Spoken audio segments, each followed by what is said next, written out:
पाकिस्तान तहरीक इंसाफ ने एक तनकीद की आसिम मुनीर साहब पे बड़ी सख्त, क्योंकि आसिम मुनीर साहब ने एक जो है वो स्टेटमेंट दिया था, हदीस नबवी सुनाई थी कि वो मुसलमान नहीं जिसके हाथ और ज़ुबान से दूसरा मुसलमान महफूज ना हो। तो वो हदीस सुनाई थी कि वो मुसलमान ही नहीं जिसके हाथ और ज़ुबान से किसी दूसरे इंसान को नुकसान पहुँचे। तो इस पे पाकिस्तान तहरीक इंसाफ ने कहा कि पिछले 3 साल से आसिम मुनीर के नाजायज़ दौरे हुकूमत में इस हुकूमत के साथ जो हुआ, इस कौम के साथ जो हुआ, उससे दुनिया और आखिरत दोनों में इस्तिस्ना मिलना मुश्किल है। ज़हनी मरीज़ नामंजूर, ये उन्होंने साथ टैग करके लगा दिया। तो जनाब आसिम मुनीर साहब को बड़ा सख्त जवाब यहाँ पे भी मिल रहा है। नाज़रीन, एक और चीज़ है, अमार सुलंगी के नाम से एक अकाउंट काम कर रहा था। जैसे ही फ़ौज से ताल्लुक़ रखने वाले लोगों ने इसको बेनकाब किया और उन्होंने बताया कि जनाब ये तो ISI चला रही है, और इसको जोड़ा गया जाकर किसके साथ, मेजर जनरल फैसल नसीर के साथ जोड़ा गया। क्योंकि आखिरी जो ट्वीट हुआ है ना, वो इस तरीके का हुआ है कि जैसे फैसल नसीर साहब जवाब दे रहे हैं अफसार आलम साहब को, और उसके फ़ौरन बाद ये अकाउंट एक्स के ऊपर से, ट्विटर के ऊपर से गायब कर दिया गया। अकाउंट गायब करने का मकसद क्या है? मकसद जो मुझे समझ आ रहा है वो ये है कि इस अकाउंट ने, क्योंकि अब ये तो कंफर्म हो गया कि ये ISI का अकाउंट था, ये बताया गया ना, और बताया भी, अंदर के लोगों ने बताया कि जनाब ये ISI का अकाउंट है, ISI के ऑफिसर इसको चला रहे थे। तो इससे चंद चीज़ें कंफर्म हो गई कि ISI का अकाउंट है, ISI जाली अकाउंट भी चलाती है। हम बाकी जाली अकाउंटों को सर पकड़ के बैठे होते हैं कि यार ये क्या चल रहा है अजीबोगरीब, किसी बंदे की पहचान नहीं है, कोई कुछ भी कह सकता है। तो लोग तो बेचारे अपनी जान बचा रहे हैं, ISI किससे जान बचा रही है अपनी? उन्हें क्या ज़रूरत है जाली अकाउंट की? भाई दूसरा बंदा तो ये जस्टिफिकेशन दे देता है ना कि ना मामला ये है कि मैं अपनी असल शक्ल में सामने आ गया तो मुझे उठा के नंगा करके मारेंगे। तो ISI को ऐसे जाली अकाउंटों की क्या ज़रूरत है? इससे पहले उम्मे हरीम का अकाउंट एक पकड़ा गया था, कुछ और भी पकड़े गए थे। तो अब ये अमार सुलंगी का अकाउंट गायब कर दिया गया। गायब करने के पीछे जो रीज़न समझ आता है वो ये है कि इसने बहुत धमकियाँ दी हुई हैं। तो वो जितनी धमकियाँ हैं ना, वो ISI के खाते में जानी थी, नंबर 1, ताकि कोई स्क्रीनशॉट ना ले, कोई चीज़ें इकट्ठी ना करे, नंबर 1।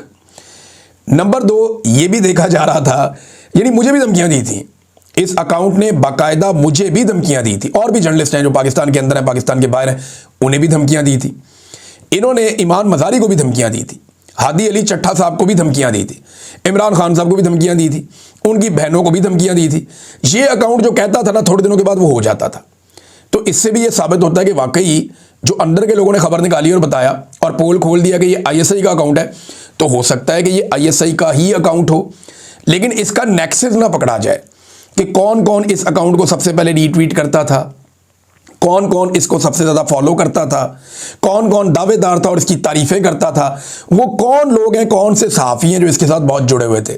चंद लोग तो सामने आ गए हैं, लेकिन अकाउंट को फौरी तौर पे गायब कर दिया गया। अब देखते हैं कि आने वाले वक्त में से क्या होता है। लेकिन अमार सुलंगी नामी इस अकाउंट ने 3 साल तक पाकिस्तानियों को और सियासी मुखालिफिन को धमकियां लगाई हैं, और आज उनके लोग बता रहे हैं कि ये तो ISI का अकाउंट है।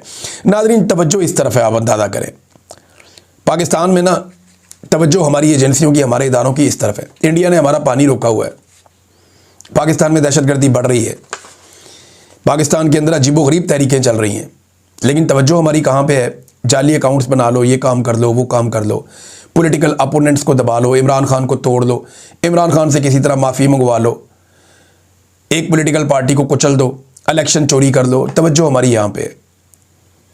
हालत पाकिस्तान की ये हो गई है कि कुव्वत ख़रीद के ऊपर ये एक डाटा है मेरे पास, और ये डाटा क्या बता रहा है?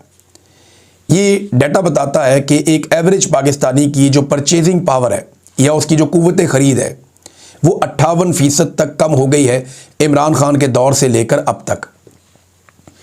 यानी मार्च 2022 में जितनी चीज़ें आप 20,833 रुपये में ख़रीद सकते थे, उतनी चीज़ें आज आपको 50,000 रुपये की मिलती हैं।